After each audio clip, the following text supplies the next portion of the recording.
Okay, yeah. And in the sort of, particularly in the Queensland area, do you see company consolidation as occurring again?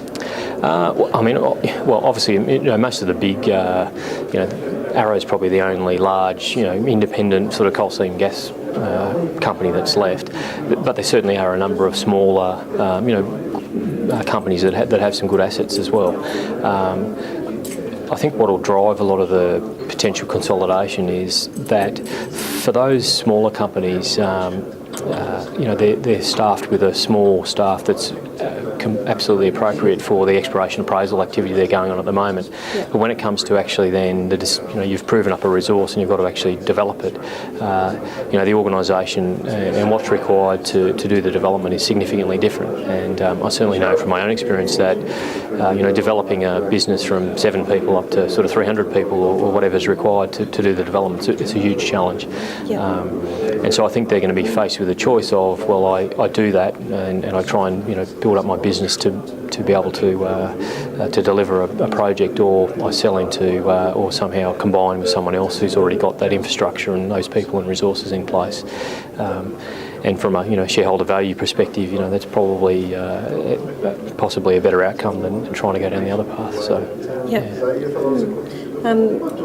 What have been the major achievements or challenges overcome over the last 12 months? Yep. Yeah, I think obviously the biggest achievement for the industry has really been getting those first projects up and running and demonstrating the sort of technical and economic viability of the industry, and that's really sort of been the catalyst for then being able to think about things like LNG and getting us to where we are today.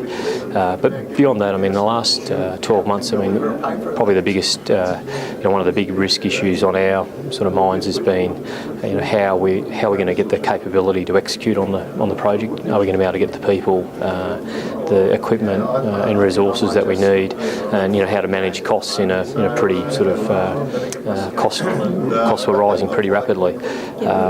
Now, obviously, with what's happened in the environment, economic environment, and more globally than necessarily been driven out of Australia, but while you hate to see sort of people losing their jobs and so on, that sort of change in the economic cycle and the project rationalisation that's come with that. So a lot of projects that were on the drawing board, and using a lot of these resources up, have been cancelled or deferred, and so that's really helped us a lot. So I can't say we've done much to help that, but it's certainly benefiting from that significantly. Yep. And the challenges in the future, or say in the next 5 years, that have to be addressed. Yeah, I think that we're basically in execution mode, in terms of trying to get our project or get all of the things we need and all the approvals, etc., in place, and all the technical ticks that we need to get started and get to financial close. Yep. And it's a bit like where things were 5 years ago when we were trying to do our first project, even though it was small. You're still in that mode of there's 1,000 reasons and why things can't work and why it can't happen, and plenty of people who still sort of doubt that it's going to happen. But I think once we get as we continue to tick these things off and we get into financial close and we construct the project and that hopefully is successful and we get it up and running, that's going to be again another precipice to climb, and things will then accelerate on again, I'm sure, from that. So. Yeah.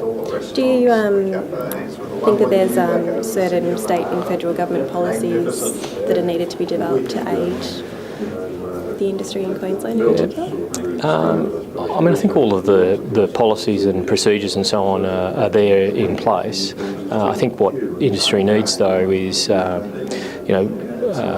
certainty of outcome in terms of things like royalty regime, for example, where people aren't going to be willing to invest billions of dollars into these projects with uncertainty around what all of their costs are going to be going forward, and certainly things like approvals processes and so on are very important in terms of how much time they take and the impact they can have on sort of project schedules and therefore economics and the viability of projects. And so, while clearly important from the government's perspective to balance off the approvals that are required for these projects and the timing of those with the genuine concerns of landowners and environmental issues and so on, I mean, it certainly needs to be a well-coordinated and sort of streamlined process that basically meets all of those outcomes as quickly as possible. And given, from the government's perspective, the billions of dollars of revenue that's going to come from these projects, as well as the billions of dollars of investment and all the jobs that are going to be created, I mean, certainly is a significant incentive for them to do what they can to get this right. Yep. And in regards to a carbon pollution reduction scheme, how does Arrow sort of see gases fitting into?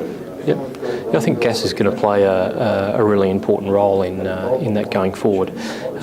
Certainly, from an Australian perspective, in terms of the move away from coal-fired generation to gas-fired generation, and there's lots of talk about gas as the transitional fuel to something. Don't know what that is yet, but certainly, gas is going to be an important component of that. And gas-fired generation emits sort of less than 50% of the emissions of a coal-fired plant. So certainly significant benefits in that perspective.